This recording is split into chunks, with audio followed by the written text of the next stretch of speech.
I drove to my beachfront villa after months abroad only to find my sister hosting a fancy family brunch there. She sneered, "Visitors aren't allowed. Leave before I press charges." I simply said, "Go ahead." Security arrived and saluted me. Everyone started begging for forgiveness. The coastal highway stretched before me like a ribbon of freedom. After 6 months working in Singapore, I was finally coming home to my sanctuary in Malibu. My hands gripped the steering wheel of my rental car as the Pacific Ocean glittered to my left, promising the peace I'd been craving since the moment I boarded my return flight. I'd bought the villa 3 years ago with money I'd earned myself.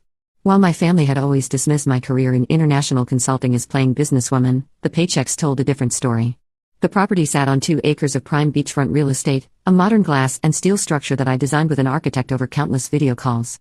Every detail reflected my taste, from the infinity pool that seemed to spill into the ocean to the meditation garden where I'd spent countless mornings watching the sunrise. My phone had been off for most of the flight. I preferred the disconnection, the ability to transition from work mode to home mode without the constant buzzing of notifications.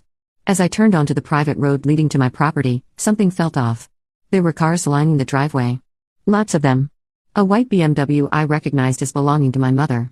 My brother-in-law's obnoxious red Porsche. Several other vehicles I couldn't immediately place. My stomach tightened as I approached the gate. It stood wide open, which never happened.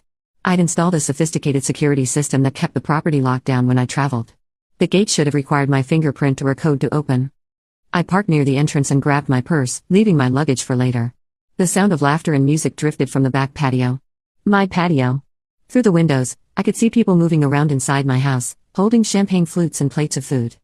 The front door was unlocked. I stepped inside, and the familiar scent of my home was overwhelmed by expensive perfume and the aroma of catered food. My minimalist entryway, usually serene and empty, was cluttered with designer handbags and shoes scattered across the travertine floor. I walked through the living room, my bare feet silent on the cool stone. The space looked different. My carefully chosen artwork had been rearranged. Someone had moved my furniture to accommodate more seating. There were water rings on my custom coffee table, something I'd specifically chosen for its delicate finish that required coasters. The scene on the patio stopped me cold. About 30 people were scattered across my outdoor space, dressed in garden party attire. White tablecloths covered rental tables I certainly hadn't ordered. A full bar setup occupied the corner where I usually did yoga. The infinity pool had floating decorations in it, flowers, and what looked like LED lights. My sister Madison stood at the center of it all, wearing a flowing white sundress and holding court like some sort of hostess. She was laughing at something, her hand on the arm of a man I didn't recognize. My mother sat nearby, looking elegant in pale blue linen. My brother-in-law Trevor was mixing drinks at my bar.